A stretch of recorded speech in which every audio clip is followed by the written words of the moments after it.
Hello, driver education students. This is Mr. Kleinfeld. Today we're going to talk about Chapter 9, Natural Laws and Car Control. This is a longer chapter. It's broken into 5 parts. I will do my best to hit the main points of the chapter in good short order, but we want to prepare you for the test so that you know specific information that we feel is important. So, um, some of the parts of this chapter are a little bit about physics and gravity and energy. We're going to talk a little bit about tires and traction. Of course, your vehicle control in curves, because that's important. Then a big chunk of this chapter is going to be talking about stopping distance. It's very important to understand stopping distance. And then we're going to talk a little bit about force of impact. I feel that if you understand the physics behind car crashes, you can avoid them. Most car crashes are due to human error. And so, if you understand how the car moves through space, you can mitigate your exposure to vehicle accidents. So, let's get started. Uh, Gravity and energy, I'm sure you all have heard those terms before in science classes, so they're nothing new, but we want to talk a little bit about them in direct relationship to a car. So, some things you'll be able to describe and understand is describe how inertia affects your vehicle going in a straight line at curve. We'll define momentum.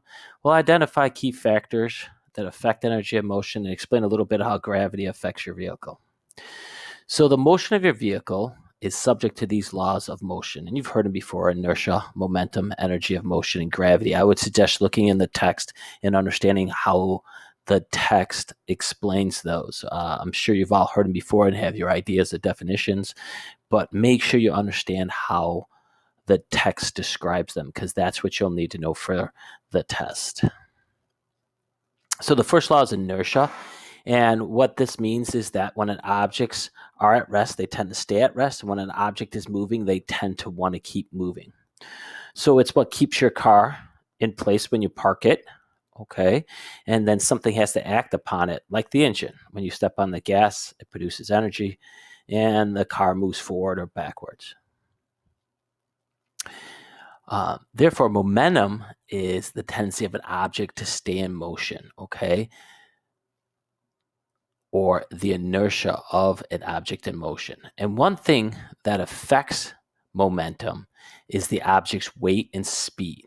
So, therefore, heavier vehicles like trucks, SUVs, semi trucks have a lot more momentum than, say, a car that's much lighter. So, a faster car has more momentum than a slower car, but a heavier car has more momentum than a car going the same speed that is smaller. So let's take a look at this picture and talk a little bit about energy and motion, or scientists like to call it kinetic energy. Okay, it's another term for energy of motion. So a vehicle's energy of motion is proportional to the square of its speed. So if you look at this chart here, you see the empty truck traveling at 25 miles an hour. Okay. If you double the speed, you double the energy. Or I'm sorry, if you double the speed, you square its energy. Okay. So a truck moving twice its speed has 4 times as much energy. Therefore, it needs 4 times as much distance to stop. Okay, so look at that chart. You see that the truck that's empty going 25, okay? Then you see the truck that's fully loaded, so we double the weight. It will take 2 times the stopping distance to stop them when it was empty. So if it was 15 feet, now it's 30 feet. But that same empty truck, if we double its speed, it needs 4 times the stopping distance, okay?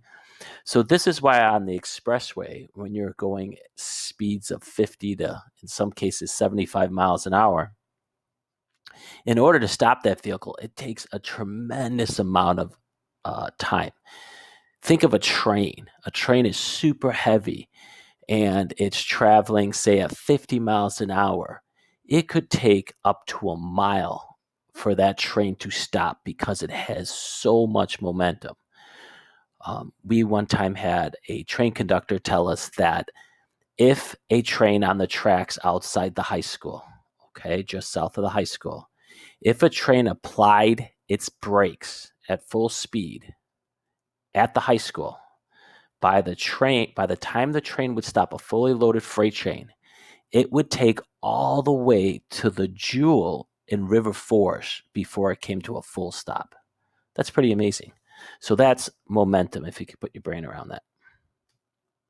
So let's talk a little bit about gravity. The textbook describes gravity as the force that pulls all things to the earth. So gravity has a profound effect on your car because it's either going to help your car go faster or slow your car down. We all know when you ride your bike, going uphill takes a lot more energy than going downhill. Going downhill on a bike is fun, right? You can pretty much stop pedaling and you go flying down the hill. Car's the same way. When you're going down a hill, in some cases, you actually have to take your foot off the gas pedal to adjust for the extra speed that gravity is applying to that car. So that's gravity and momentum. Let's talk a little bit about tires and traction because it applies back to this. So traction controls how your car handles. It's really important to have proper treads and proper inflation in your car. And it also, you need to understand how your car's tires are rated and some factors that reduce your traction so that you can avoid accidents. So a big part of this is friction. Friction is the force that acts between two objects. So if you rub your hands together, you create friction, okay? It's the energy created between the two surfaces, okay? That friction creates traction. The traction is what allows your tires to grip to the roadway and move the car either forward or backwards. Without friction and traction, your car would not go forwards or move. Braking also covers friction. Okay, when the brake calipers squeeze the brake pads up against the disc in the brake, it will slow the tires or the wheels down. Okay, so that squeezing mechanism, just like on your 10-speed bike, will slow your car down. That traction to the roadway then with the tires slows the car down. It also enables your vehicle to turn right and left when you go make a turn. Without traction, your car would fishtail through a turn. The interesting thing is if you look at a car, there's only 4 points that the car touches the pavement, and they're very small. We call these footprints. So on a snowy or wet day, those footprints become super important for you to make control of your vehicle. So the groove surfaces on the tire are called a tread. And a tread provides traction for starting, stopping, and gripping the pavement. The tread also helps prevent skidding and hydroplaning. Okay. The amount of tread touching the road increases the gripping power of the traction. So tire size also affects the amount of tread that you'll get on the roadway. So if you're thinking about this, you might be thinking to yourself, wait a second. I've watched a couple NASCAR or race car events. The tires on those cars are really large and the tire surface is flat. There's no grooves on it. What gives with that?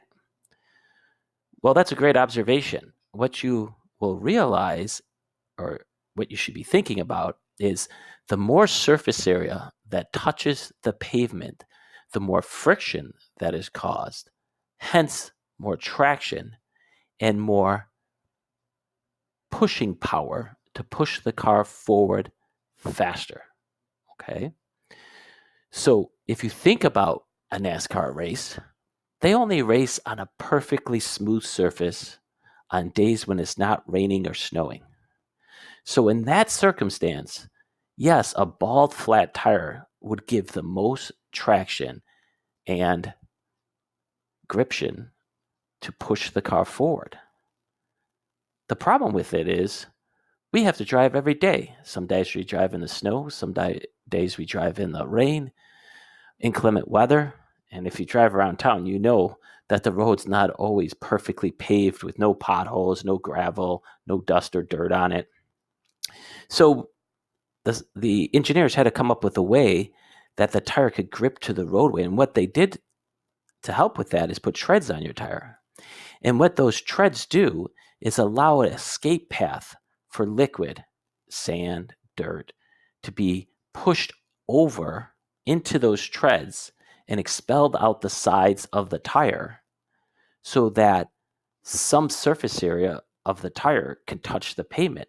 Without those, your car would rise up on the pavement on little beads of water or ice and slide all over the place, even in sand and gravel, too.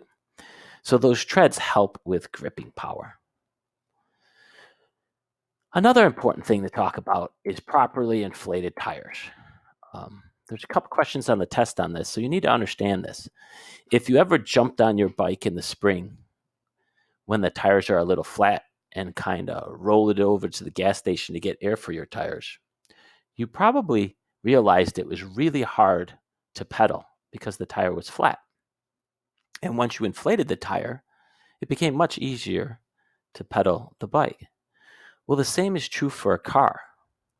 When a car is underinflated, you have to apply the gas pedal harder to get the car to move, thereby using more gasoline. The car's not fuel efficient, and you are putting undue wear on the tires.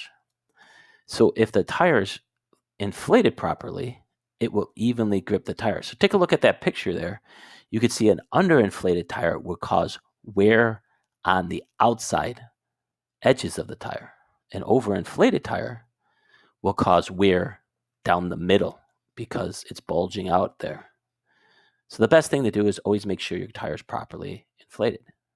This is so important that the federal government now requires all new cars to have pressure sensors in the tire.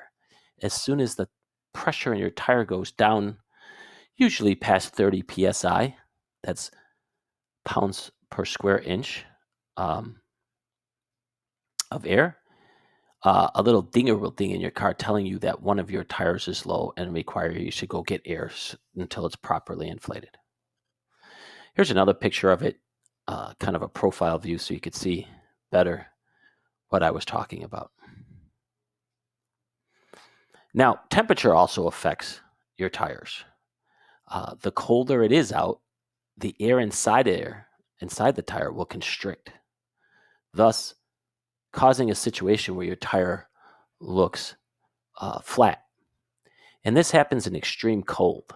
If you've ever noticed, maybe you haven't, but on extreme cold days in our area, I'm talking when it gets down to single digits or minus, people will be lined up at the gas station looking for air because their tires are flat and those alarms are going off in the car and they want to inflate the tires.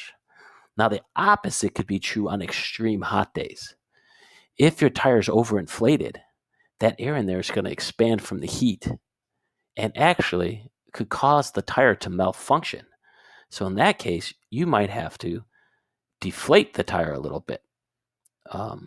So air affects the tires. One way around this is that you could pay to have nitrogen put in your tires. That's right, nitrogen gas. And you might notice that I believe there are blue little caps on the air stem. The little tire pressure caps are blue. And how that helps is the nitrogen doesn't get affected until minus 40 or super high on the other end, like over 100 degrees. so you keep a consistent air pressure in your tire. You see this on luxury cars typically, but anybody could put it in their car. Not sure how much it costs, but I know people do it. So let's talk about traction a little bit. You need traction to accelerate, brake, and steer. Without traction, you can't do any of that. But you do have a limited amount of traction the tires can grip the pavement. When you brake super hard, you consume almost all of your traction. So therefore, if you try to turn and brake hard all at the same time, your car will lose traction on the road or its gripping ability, and the car could fishtail or swing around you. It's very scary when it happens, and obviously this will happen more commonly on pavement that has ice or rain or gravel or dirt on it. So when braking and turning, you have to divide the traction, that amount of traction you have. This is called split traction. This is why it's so important that you need to slow down when you turn.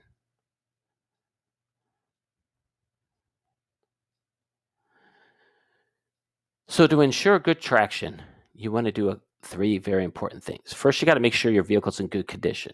In other words, that the brakes are taken care of and checked regularly, that the tires have enough tread on them. Okay, those are all things you can control. Good shock absorbers, springs, just general maintenance of your car. One thing that you can't always control is the road surface and the weather. So if the road's bumpy, sandy, gravel, ice, rain, wet leaves, all of those things can affect the road surface. And then your driver actions, right? When it's raining out, you can't be speeding around because you lose your ability for your car to have traction, and you can lose control of your car and crash. So you got to slow down. That's why in the winter, most adults are concerned with the weather. When we hear that it's going to rain in the morning or that there's going to be inclement weather, snow, we often will get up a little earlier because we know we got to slow down and it's going to take longer to get to work or school. So we went a little bit more into vehicle condition. As vehicles age, you need to keep maintaining your vehicle with new tires. Tires can be expensive. They can be anywhere from around $100 a tire to you could spend as much as $300-$400 a tire if it's a performance tire or SUV tires or truck tires. It's not a cheap thing, but you should check them regularly. If you don't, you can have trouble with the tires. And in fact, you could suffer what's called a blowout, where the sidewall or part of the tire gets so worn that it actually blows out like a balloon. Maybe you've had this happen on your bicycle. It's a very scary event. And I always joke that when a blowout happens, it's loud, that there's actually two blowouts. The first blowout is on the tire, and the second blowout is in your pants because it's going to scare the daylights out of you, and you will lose control of your car immediately, and you will have to grab that steering wheel and slow that car down and regain control of the car. So bad dad joke, but definitely can happen. Shock absorbers, that's what keeps your car from bouncing around and keep it a smooth ride, so it doesn't feel like when you're in your car you're in a rocky boat bouncing back and forth. Okay. So good shock absorbers will help you keep and maintain control. So let's talk a little bit about balance and controlling curves. Okay, we're going to talk a little bit about center of gravity and key factors for your vehicle's balance, and describe the effects of a curve and your speed going into it. So your ability to control your vehicle is affected by your vehicle's balance. And what that means is the distribution of vehicle's weight on the tires. Okay. If the distribution of the weight is off, it's going to affect how that car goes into a turn or how that car stops. Okay. So what happens in a car when the car accelerates or brakes or turns? Think about it when you're in a car and somebody steps on the gas fast. Where do you go? You go flying back into your seat. If somebody steps on the brakes, what happens? You go flying forward into the seatbelt, right? That's the inertia of the car moving you around, okay? And depending on what you do, a right turn, all the passengers in the car are going to lean to the right if you do it too fast. Go to the left, you're all going to lean to the left. Kind of what makes a roller coaster fun. They play with the roller coaster's balance and move you around, right? So every car has a center of gravity. That's where the point at which the object's weight is evenly distributed, okay? The center of gravity is also known as the balance point, okay? But a weight of a car is not evenly distributed, okay? So think of a car. The front end has the engine, which weighs a lot more. So the front end of the car has a lot of weight in the front of it, okay? And the stability of a car determines whether it's likely to roll over or not, okay? So like a sports car, you ride really low to the ground. If you've ever sat or had the privilege to sit in a Lamborghini or Porsche or any of those kind of high performance cars, you'll realize that you're almost sitting a couple inches off the pavement. And the reason for that is the lower the car hugs the pavement, the more stable it is because its center of gravity is really low. But if you look at the other picture, like the SUV that has the body elevated up, that truck has a very high center of gravity and therefore can roll over very easily if it takes a turn too much. If you think about a roadway, where are cars most likely able to tip over? Obviously in a turn, but think hard. How many sharp turns are there in Oak Park? Besides corners, not too many. Have you thought of one yet? How about getting on and off the expressway, that clover leaf exit on the expressway, where you go into a long, slopey turn to get off the expressway onto the main street? Very common place for cars to roll over, especially ones with high center of gravities. So inertia and traction work on your vehicle as you drive through a curve. Your ability for your car to stay on the roadway is dependent on a couple things: the sharpness of the curve, the speed and weight of your car, and the shape of the roadway, how they engineer the roadway, if you will. So let's take a little look here. As you're entering a curve, you always want to slow down. The higher the speed, the more your car wants to go in a straight line. Your car always, as it's moving, wants to go straight, okay? And so if you approach a turn too fast, you can lose control of your car. So let's look at the different shapes of the roadway. This picture shows a really flat roadway, which means this wasn't engineered very well. Most roadways, I think there's a picture. Let me see the next one. That's the bank curve. Most roadways are crowned in the middle, even if the area is flat, like most streets here in Illinois, where we live in a pretty flat place. But they're crowned in the middle of the road, right down that yellow line, and the edges are a little lower. It's very subtle. Walk out to your street and look. And the reason for that is so the rainwater washes down towards the curb and into the sewer. So in most cases, the road, even though it will look flat, if you really look at it closely, it's crowned in the middle so that the roadway washes to the end. But this would be considered a level road. This here would be a turn, and if you did a cross-section of it, you will notice that it's banked, what we call banked. The outside part is higher than the inside part, okay? And why this is important is if you bank the curve, you will have more traction going into that turn. In other words, you could drive through that turn faster. If you think of a race car track, the corners are banked. I was at one once, and I was standing in the corner of the racetrack, and you don't notice it on TV, but that corner is banked like a wall. You can actually stand at the bottom of the corner, reach out and touch the pavement without leaning over much. Some of those super speedways are banked so much, like in Talladega. Maybe you've seen Talladega Nights. Funny movie, but that roadway is banked so much that if the cars don't maintain a minimum speed of 55 miles an hour, they'll actually slide down the pavement. That's how much they're banked. Um, and so that bank curve allows those race cars to get up to over 200 miles an hour and not go flying off the track into the crowd.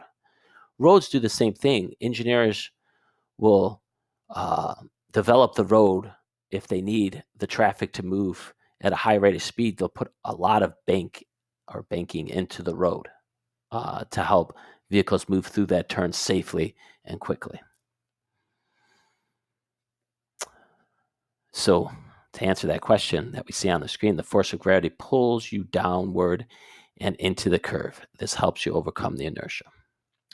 So next, we're going to talk about stopping distance. And this is one of the most important things to know, I think, to avoid being in an accident in the city or in urban traffic like we drive in, okay?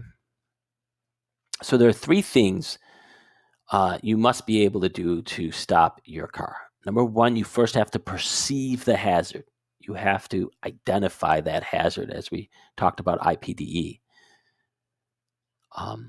The problem is, as we discussed in IPDE, new drivers struggle with perceiving hazards just because they haven't had much experience driving. But once you perceive that hazard, you actually have to react, right? Your brain has to tell your foot, hit the brake. Then you have to brake, and all the mechanics of the car have to happen before your car actually starts slowing down. And all of that takes time, okay?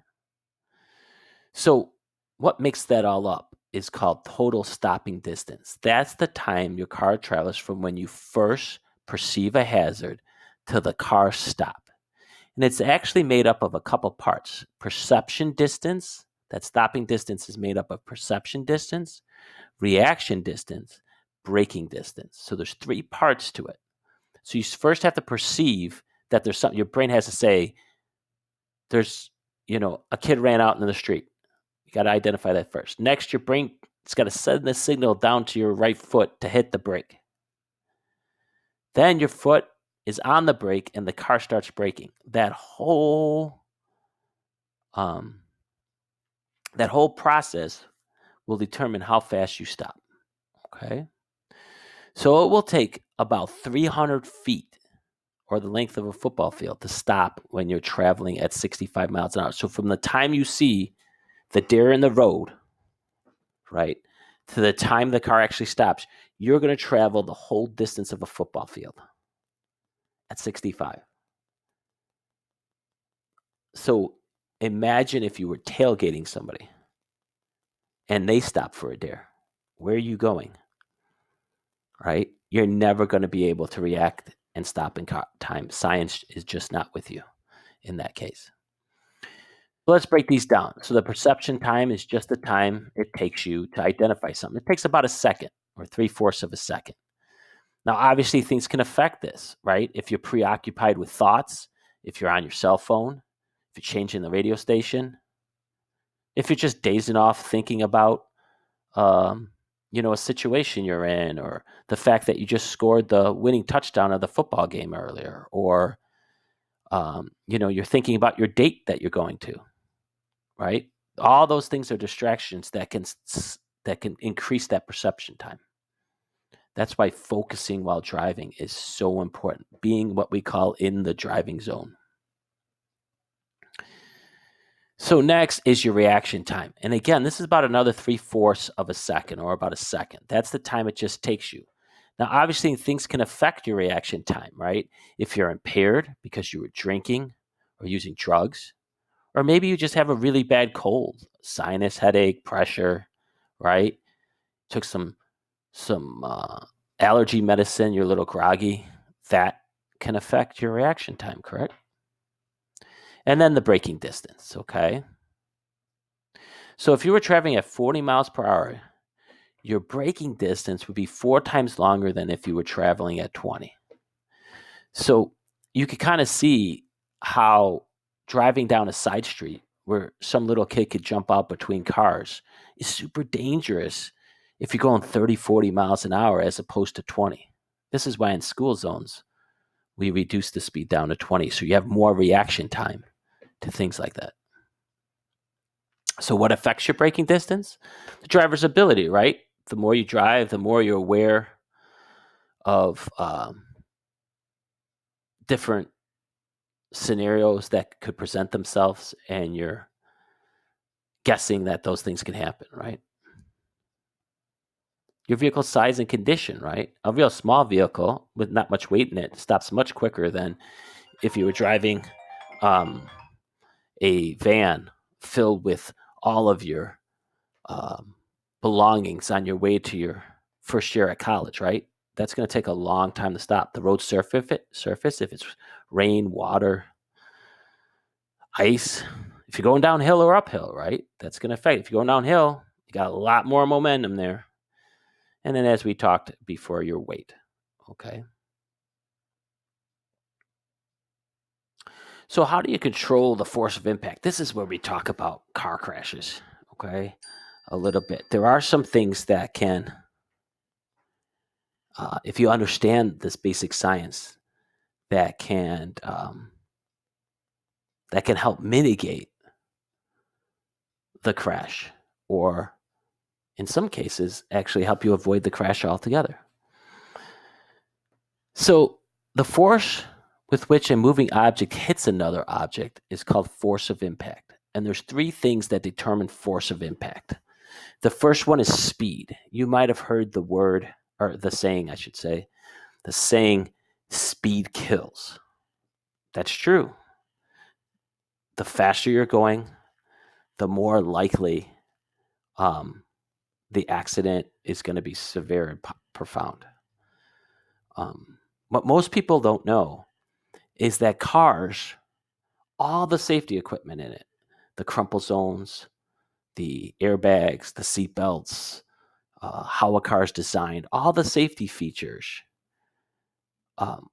really only provide maximum protection up to certain speeds, roughly about 60 to 70 miles an hour, right? After that, those safety features are really mitigated by the sheer speed the vehicle is traveling. That's why when you hear on the news that somebody was traveling at 70, 80 miles an hour and got in an accident and they survived the accident, it makes the news because that normally doesn't happen. Okay. So speed is one of the greatest factors in determining that force of impact. Next is weight, the weight of the vehicle. All you have to do is, if you can, imagine a really small car. Let's pick like one of those little smart cars. Imagine one of those little smart cars crashing into a concrete wall. What would that sound like? It would probably make a loud noise, bounce off of it. And you may or may not, if you were in your house, hear it. Okay. But imagine a cement truck filled with concrete crashing in to a concrete wall. What that would sound like. It would be horrendous. It'd probably shake the ground around you. So that's the factor of weight. And then next is the time between the initial impact and stopping. So from the time the car hits the object to the time everything in the car stops, how long that takes is it dictates the force of impact. So for instance, when you see a crash where a car slams into another car, bounces off that, spins around, stuff on the car goes flying everywhere, and it takes out a bush and then goes up on the sidewalk and comes, and it looks extraordinary, right? There's just stuff flying everywhere. The time between the initial impact and the car actually stopping was super long. Chances are the individual in there will survive that because it took a long time for the car to stop. And so the energy was being slowly absorbed. The car crashes where the car hits something and just comes to a dead stop, right? The front crumples, it just comes to a dead stop instantly. Those are the most dangerous car crashes, and where individuals can sustain serious injury and even death because of the amount of force that will be exhibited on the human body in that case. So let's talk a little bit about speed. So remember we talked before that a vehicle's momentum is proportional to speed and weight. So any reduction in speed before you hit something is gonna help. Okay, it's gonna help mitigate some damage and the effects on your body. So you want to always slow down. If you know you're going to hit something, slow down. Next is weight. Okay, there's not much you could do about that, but if your vehicle gets hit by a heavier vehicle, the smaller vehicles or the lighter vehicle is probably going to sustain more damage than the heavier vehicle. That's just science. Okay. And next is that stopping distance. Okay. So look at that. I put in there the stone wall and the patch. I've already kind of jumped ahead. So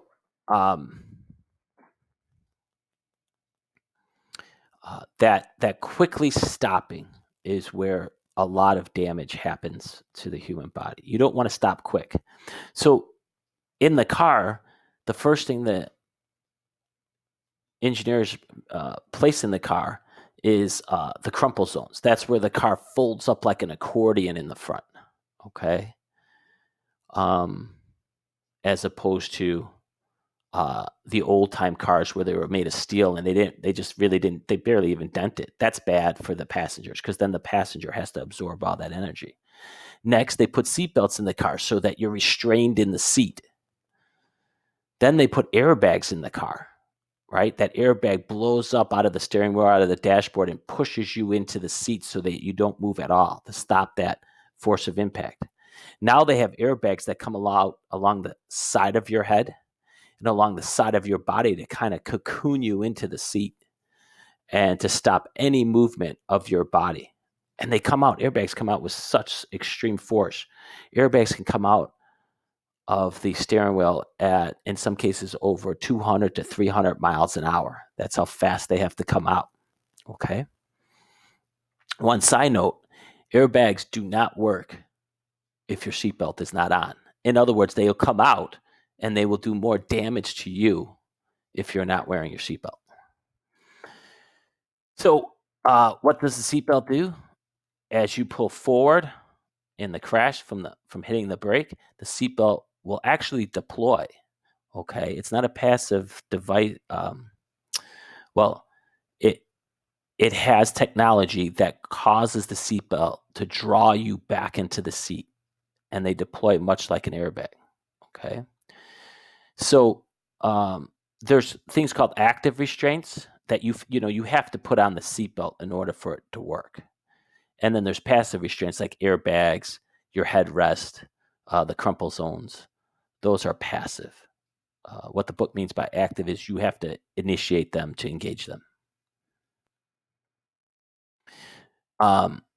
So when you're in a car and you're in a crash, there's actually 3 collisions to the human that are going on. Okay, the first crash is when the vehicle hits something, like let's say a tree. The second crash is when the occupants inside the car hit the restraint device, so the seatbelt and the airbags. Now, if you're not wearing a seatbelt, where are you going? You're going to move forward, most likely crushing into the steering column, and your head and face is going to be pushed out of the windshield. That's where you're going to go. You're going to go for a ride through the windshield. If you are seatbelted, Another crash happens inside the body, right? And that's why those airbags come out and try to cocoon you to stop you from, because any movement, the organs inside your body will go slushing forward. Your brain, your intestines, they go slushing forward and crash into the internal, the exterior uh, skeletal system. So your the front of your skull, your rib cage, that's where those organs go flying and hit. Um, so the faster you're going, the more that happens, and that's what the airbags try to mitigate, and the seatbelt now.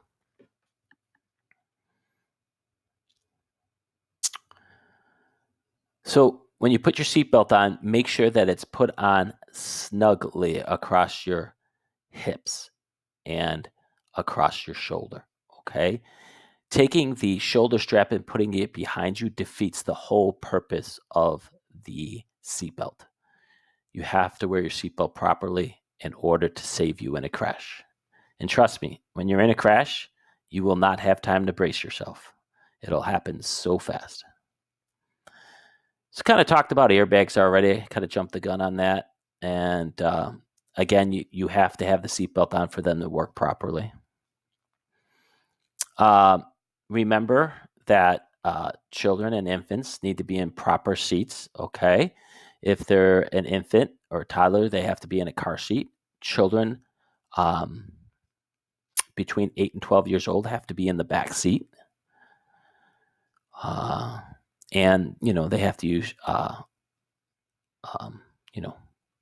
safety seats. Those child safety seats are very dependent on body weight and height. But anybody younger than 13 years of age should be sitting in the back seat. Make sure you properly adjust your headrest so that you don't get whiplash, okay? Can't have it all the way down. If you notice now, in new cars, most of the head restraints are very close to the back of the head, unlike old days where they were just kind of put in there because the car manufacturers were required to do it. The car manufacturers take accidents mitigation very seriously. Oh, look at that. That's it. So we kind of touched upon the key points of the chapter. We pulled them out for you. Hopefully you found this information informative. Go ahead and do the homework. If you're struggling with the homework, you go back and watch this video or look a little bit more in the book. I hope you found it informative and have a great day.